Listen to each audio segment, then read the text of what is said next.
এজন্য আমরা বলি রাদিতু বিল্লাহি রাব্বা, আল্লাহ তোমার রব হিসেবে পেয়ে আমরা বড্ড খুশি। ওয়াবিল ইসলামি দীনা, ইসলামকে ধর্ম হিসেবে পেয়ে আমরা খুশি। ওয়াবি মুহাম্মাদিন রাসূলা, বিশ্ব নবীকে রাসূল হিসেবে পেয়েও আমরা খুশি না বেজার।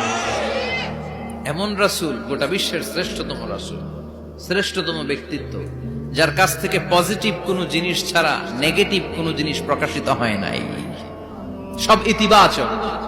Always come back positive, not go back negative. সব সময় পজিটিভ বলতেন, পজিটিভ ভাবতেন, পজিটিভ কাজ করতেন।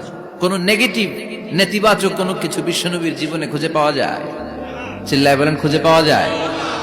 As a father, as a husband, as a commander, as a lawyer, as a reformer of the society, Muhammad is the superman of the world. গোটা বিশ্ব এখন তাকে সুপারম্যান ভাবতেছে, boss, boss of the all bosses. পৃথিবীতে যত বস এসেছে সব বসের সবচেয়ে বড় বস হচ্ছে বিশ্বনবী মুহাম্মদ সাল্লাল্লাহু